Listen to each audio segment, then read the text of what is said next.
Welcome to the deep dive. Today we're getting into a really extraordinary moment in history, one that's maybe largely forgotten. It's this unlikely diplomatic mission from Athens to Rome way back in 155 BC. We've got a great stack of sources here, and our mission really is to figure out how this one event, led by this pretty remarkable figure, didn't just, fix a crisis, but actually reshaped a whole school of philosophy and, well, kind of the world. Yeah, and what's so striking about it when you first hear the story is just how, crazy the idea sounds. I mean, picture this. Athens is staring down this massive 500 talent fine from Rome. And just so you understand, a talent was a huge amount of silver or gold back then. We're talking maybe hundreds of millions today. Athens just couldn't afford it. So what's their big idea? Not soldiers, not lawyers. Nope, not even fancy gifts. They send philosophers. Philosophers. To Rome, a city that, just a few years before had literally banned philosophy. That sounds like walking into the lion's den. Why would they even try that? It does seem totally backwards, doesn't it? But the key figure here, the leader of this philosophical delegation, was Diogenes of Babylon. He was the fifth head of the Stoic school, big on virtue, reason, living with nature. And this wasn't just about getting a discount on the fine. It was like a cultural showdown. It was the first time Stoicism really stepped out of the, let's say, the academic setting and into the real messy world of politics. Okay, so let's set the scene in Athens then. Things were pretty bad for them. Oh, yeah. Desperate. They'd had a Roman garrison in their city for over 100 years. Imagine that constant reminder that you're not really in charge, and then Roman-appointed magistrates rule against them in some dispute, and bam, this massive fine. 500 talents. Yeah. Just crippling. Exactly. And you've got to remember what Rome was like then. It wasn't just some city. It was growing fast, becoming this international powerhouse, grabbing territory, colonial ambitions, basically. So Athens sending its thinkers wasn't just a last resort. Some of our sources actually call it the first salvo in a long cultural battle. Athens was using its brain power as its weapon, essentially. Fascinating. A battle of wits, then. Yeah. And leading this intellectual charge was Diogenes of Babylon. Tell us about him. Born around 230 BC in Seleucia. That's near modern Baghdad, right? That's right. Studied in Athens under Chrysippus, another major early Stoic, and eventually took over as head of the Stoa after Zeno of Tarsus. But, and this is really important, when you hear Diogenes, most people think of the other guy. Right. Diogenes the Cynic. Lived in a barrel. Very unconventional. Exactly. Diogenes of Babylon was not that guy. Not at all. He wasn't some, antisocial rebel sleeping rough or doing shocking things in public. The sources are clear. He wore perfectly reasonable clothes. He could hold a civil conversation, debate properly. He was seen as a respectable leader, a serious thinker, someone credible you could actually send on a diplomatic mission. Okay, so a very different image. Mm-hmm. And he wasn't just focused on one narrow thing either. Linguistics, music, ethics, politics. Quite the range. Huge range, a really broad intellect. And Plutarch, who wrote about him, gives us a clue about what drove him. He says Diogenes was really inspired by the character of Zeno, the founder of Stoicism, which is, I think, a powerful point, maybe even for us. It suggests it's not just your ideas or your books that last, it's the example you set, how you actually live, and Diogenes seems to have embodied that. Okay, so this respectable, brilliant philosopher leads the mission. They get to Rome. What happens? They start with public lectures. Yeah, the plan was to give public talks, address the Senate, show off Athens' culture, its learning, impress the Romans, make them feel a bit more sympathetic about the fine. But it didn't exactly get off to a smooth start. Oh. What went wrong? Well, it started pretty disastrously, thanks mainly to another philosopher on the team, Carneades. He was head of the Skeptical Academy, basically. Their whole thing was questioning everything. He was actually Diogenes' student, technically. So one day, Carneades gives this amazing speech arguing for justice. Really eloquent, people were impressed. Then, the very next day, to an even bigger crowd, he argues just as brilliantly against justice. He argued against justice the day after arguing for it. Yep. Just to show that you couldn't really know anything for certain. Classic skeptic move, but terrible timing. I bet. How did the Romans take that? Particularly someone like Cato the Elder, who was known for being, very traditional. Oh, Cato was horrified, absolutely livid. The sources say he basically demanded Carneades be kicked out of Rome immediately, said he was corrupting the youth, and then Carneades apparently made things worse by calling Rome a city of fools, and when that caused an uproar, guess who he blamed? Let me guess. The Stoics. You got it. He tried to pin it on Diogenes and his school. It was chaos. Wow. So how did Diogenes handle this? His own student causing diplomatic mayhem.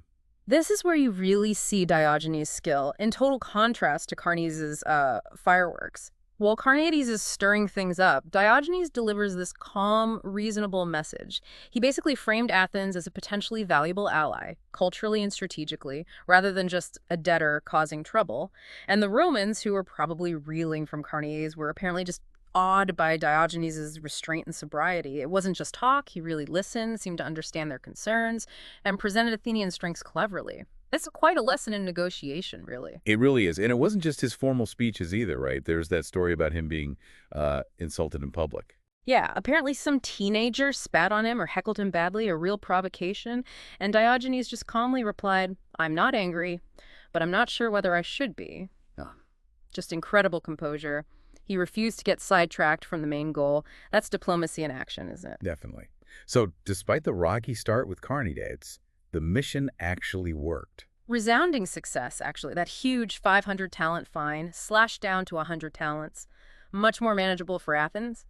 And just as importantly, the reputations of the philosophers, especially Diogenes, were really cemented in Rome. They made a huge impression. And there's that amazing bit of historical irony, too, with Cato the Elder. Right. The same Cato who wanted them thrown out.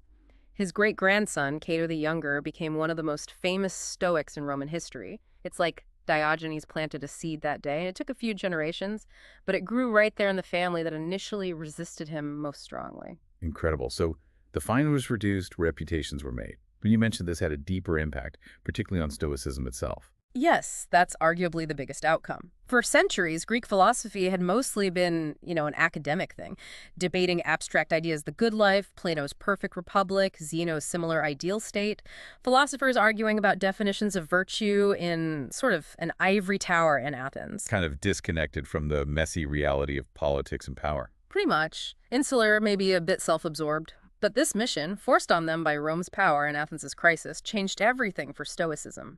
Diogenes saw firsthand that the real world was not Zeno's republic. It was full of, as the sources say, confused and flawed people, complex situations, power plays. You got to navigate that directly. Exactly. And that experience shifted Stoicism's focus dramatically. Before him, you had some Stoics like Aristo who were all about inner peace, kind of ignoring the outside world. But Diogenes showed that Stoicism needed to engage. It needed to be about serving the common good, serving your community, your country. The skills of a philosopher, clear thinking, ethics, logic, virtue, weren't just for personal enlightenment anymore. They were desperately needed outside the Stoa to advise leaders, solve disputes, make compromises. Cicero even noted that there just weren't any serious Stoic writings on practical politics before Diogenes came along. So he really made Stoicism practical, applicable to the real world. And we see that in his ethics, too. There's that debate about selling things, land or grain. Yeah, it's a fascinating example. He debated his student Antipater. Antipater said you should disclose everything, like if you know more grain ships are coming, that will lower the price. Or if the land has hidden flaws, making it worth less. Sounds very ethical, right? It does, very modern, full transparency. But Diogenes pushed back. He basically said, look, if you disclosed every single factor, you'd never sell anything. His view was more like, caveat emptor, buyer beware. He said the seller has to declare any legal problem, sure, but otherwise they can try to get the best price as long as they don't actually lie or misrepresent things. He famously said something like, look, even if I'm not telling you the wheat price is about to drop, I'm also not hiding the nature of the gods or the highest good from you. And knowing those things would help you a lot more. That's quite a perspective. It really shows his ability, doesn't it, to balance competing interests, different loyalties. That's the core of being a good diplomat, a good advisor. And he had a similar practical view on wealth, too. Not quite the hardcore indifference of some earlier Stoics. Right. Some early Stoics were very extreme: wealth, health, reputation, totally indifferent. But Diogenes called wealth essential for things like pleasure and good health. He wasn't saying it was more important than virtue. Not at all. Virtue was supreme, but wealth was still important if you could get it. Virtue, he said, that needs lifelong steadiness, firmness of purpose, and consistency. That's the real work. Money helps, but virtue is the path. It's such a shame, then, that so little of his actual writing survived. It's a huge loss. We know he was incredibly influential. Texts found in Pompeii actually cited him more often than Plato or Aristotle. Imagine that. But the works themselves, mostly on. We don't even know exactly when or how he died.